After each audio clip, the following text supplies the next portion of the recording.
बिस्मिल्लाहिर्रहमानिर्रहीम। अस्सलाम वालेकुम। मैं हूं डॉक्टर अहमद नदीम भाई और ये एक नई वीडियो के साथ हाज़िर हुआ हूँ। और ये मैंने ना सीजीएम के साथ जो है ना फास्टिंग जो थी वो मैंने 18 घंटे की है।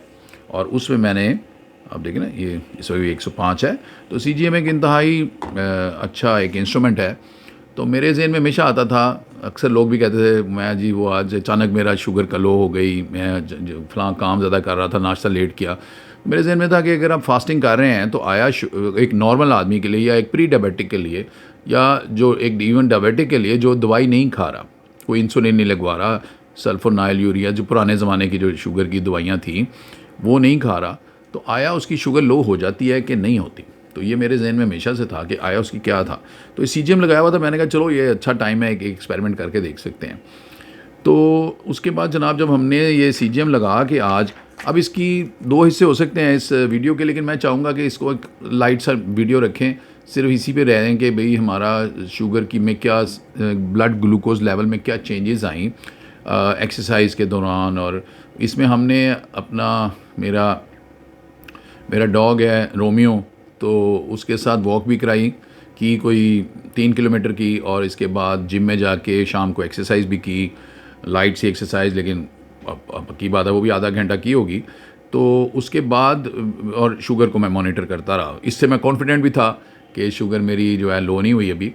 तो इसको मेरा हाल इस पे रहने देते हैं। उसके बाद अगली एक वीडियो बनाएंगे कभी, उसमें फिर हम फास्टिंग में जो बॉडी में चेंजेस आती हैं और आया शुगर लो क्यों नहीं होती और क्या क्या उसमें मैकेनिज़्म है अल्लाह मियाँ ने रखे हुए, तो उसमें तो भाई सादी सी बात है कि जब आप शुगर अब एक्सेस करते हैं, जब फास्टिंग में जाते हैं तो वो 4-6 घंटे बाद जब आपकी ग्लूकोज ब्लड ग्लूकोज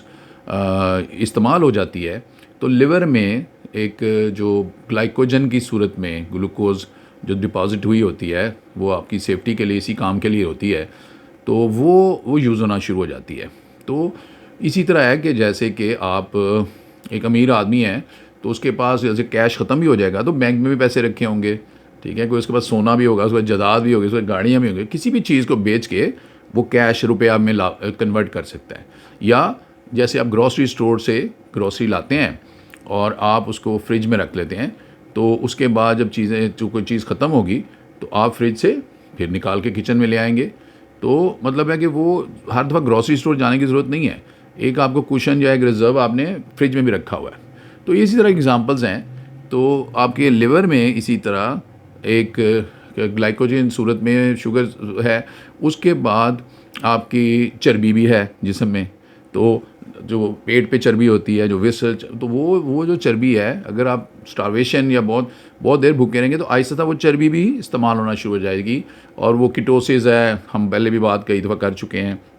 कि जो कीटोजेनिक डाइट है या कार्निवोरस अब डाइट होती है, तो उसमें वो डाइट जो है वो चीज़ें जो ग्लूकोज जो है उसमें आपका नहीं रहती, वो इस्तेमाल एनर्जी की जो वो चीज़ है, और वो जो यूनिट है वो आपका फैटी एसिड या कीटोन्स में आ जाती है। तो वो ज़्यादा अच्छी आपकी फ्यूल है और आपका दिमाग भी ज़्यादा काम करता है, दिमाग फॉकी नहीं रहता, अलर्ट रहता है। और बाकी की सारी की जो जितनी भी आपकी जो होती हैं बाकी सारे ऑर्गन्स भी, हार्ट के लिए भी अच्छी होती है, बॉडी के लिए भी अच्छी होती है, तो ज़्यादा अच्छी एनर्जी है। मैंने पहले भी एग्जांपल दी हुई है, जैसे एक सीएनजी पे गाड़ी चलती है और एक हाई ऑक्टेन पे गाड़ी चलती है, दोनों इंजन के उनके जितना फ़र्क होता है, इस तरह जो बंदा ग्लूकोज पे चल रहा होता है और जो कीटोन्स पे चल रहा होता है उनमें इतना फ़र्क होता है। अच्छा, तो अब जनाब मैं रात को खाना खाया और इत्तेफाक है कि रात को बेगम ने, बीवियाँ भी नहीं चाहती कि बंदे इतने फिट रहें, तो उन्होंने मुझे जूस का गिलास दे दिया। अब वो शायद उनकी नीयत अच्छी थी, तो उसमें जो था ना ये सेब और सेब और अनार का जूस था, तो मैंने पिया। और मेरा ख्याल है पिछले 2-4 महीने में फ़र्स्ट टाइम जो था ना वो मेरी स्पाइक आई 192 तक चली गई। मैंने आपको पहले बताया प्री डायबिटिक थे या हल्का फुल्का डायबिटिक भी हो गया हूँ शायद, और मैं सिर्फ डाइट को अपनी कंट्रोल करके ही, तो इससे मैं ठीक चल रहा हूँ। अच्छा जी, तो उसके बाद जब खैर मैं सुबह उठा तो मेरा यही प्लान था कि भाई मैंने आज फास्टिंग करनी है, तो मैंने फिर ब्लैक कॉफ़ी पी। और उसके बाद फिर जब रेस्ट वेस्ट करके रिटायर बंदा हूँ तो सुबह मैंने कुछ भी नहीं करना होता, तो आराम से मैं कोई 11-12 बजे उठा तो उसके बाद जब मैं फिर मैंने कहा चलो ये एक्सरसाइज अच्छी है, इसी बहाने गर्मियाँ थी पहले बहुत ज़्यादा, मेरे पास लॉन्ग कोटेड ये जर्मन शेफर्ड है, अभी उसकी हजामत कराई हुई है, गर्मियों में उसकी 2-3 दफ़ा हजामत मुझे करानी पड़ती है कि गर्मी से उसको तकलीफ़ ना हो। तो उसको मैंने फिर, अभी भी उसको बाल पूरे नहीं उगे हुए, तो उसको बहरहाल मैंने फिर लिया और उसको मैंने ना, तो मैं सैर, जब मैं उसको जब वॉक स्टार्ट की, वो मैं आपको साथ साथ वीडियो भी दिखाऊंगा, तो उस वक्त जो था वो 115 थी, 115 मिलीग्राम पर डेसीलीटर भी ब्लड शुगर रैंडम थी, और एक किस्म की फास्टिंग ही थी। लेकिन क्योंकि रात शुगर की वजह से स्पाइक आई हुई थी, तो इस वजह से वो अभी भी, नहीं तो यूजली मेरी 100 के आसपास होती है। और उसके बाद जब वो एक्साइटेड था, बहुत देर के बाद उसे मैं वॉक करा रहा था, तो बड़ी उसने छलांगें मारी, बड़ी उसने तंग किया, और वॉक क्या मैंने उसने करानी, उसने मुझे वॉक कराई तो उसने मुझे खींचा, तो मेरा ख्याल है कोई 3 किलोमीटर ज़रूर वॉक हुई होगी, लेकिन बड़ी स्पीड में बहुत तेज़ तेज़ वो आगे के भाग रहा था और मैं पीछे पीछे था। तो अब मेरा यही ख्याल था कि 115 थी शुगर, तो मैं वापस आऊँगा तो शुगर 100 के करीब होगी या 105 होगी, थोड़ी सी कम हो गई होगी या 100 से नीचे चली गई होगी। तो बड़ा मैं हैरान हुआ कि जब मैं तकरीबन शायद आधे घंटे और 40 मिनट के बाद मैं वापस आया, जब तो मैंने देखा आते साथ, फिर मैं वो आपको वीडियो दिखाता हूँ, तो जब मैंने जो शुगर देखी तो 127 थी। इसका मतलब है कि बॉडी का बड़ा एक अल्लाह मियां ने मैकेनिज़्म बनाया हुआ है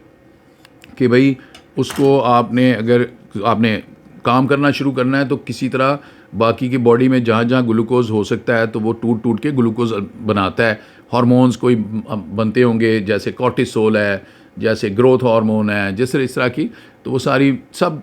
इंसुलिन के अलावा जितने हार्मोन्स हैं वो सब शुगर को बढ़ाने की कोशिश करते हैं और इंसुलिन उसको कम करने की कोशिश करती है।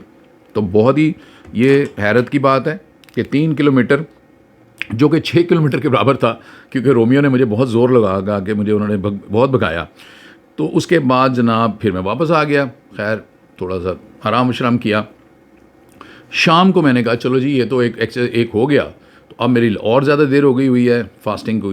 तो मैंने जनाब, क्योंकि रात को ही समझें 12 बजे के बाद से मैंने कुछ नहीं खाया हुआ था, और उसके बाद अब ये फिर शाम को कोई समझे 3 बजे मैंने कहा चलो जिम चलते हैं। शौकत साहब का जिम है हमारे करीब ही, तो जिम चले गए, और उसमें मैंने कोशिश की कि ज़्यादातर एक्सरसाइज मैंने की,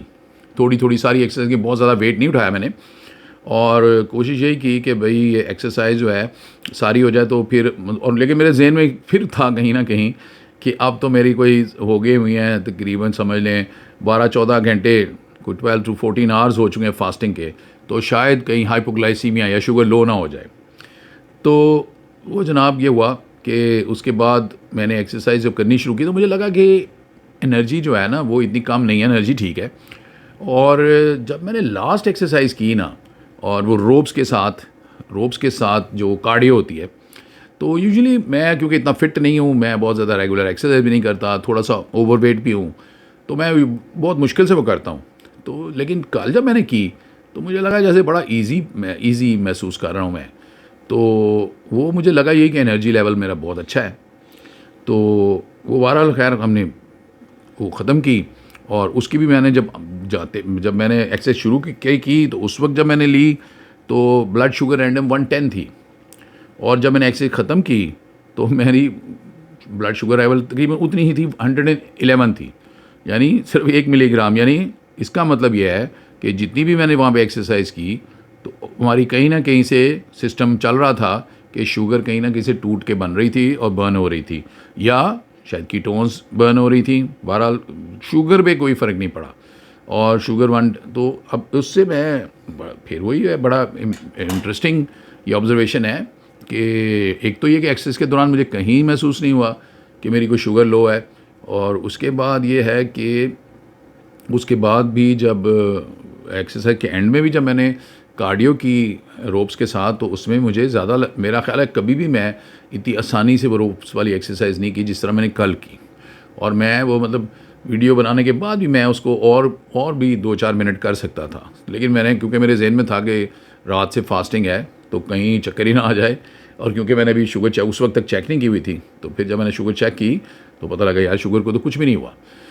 तो इससे ये साबित होता है कि जो, अब बाकी बात है इंडिविजुअल, हर बंदे का अपना रिस्पॉन्स होगा, और सिर्फ जो डायबिटिक्स हैं जो कि दवाई खा रहे होते हैं और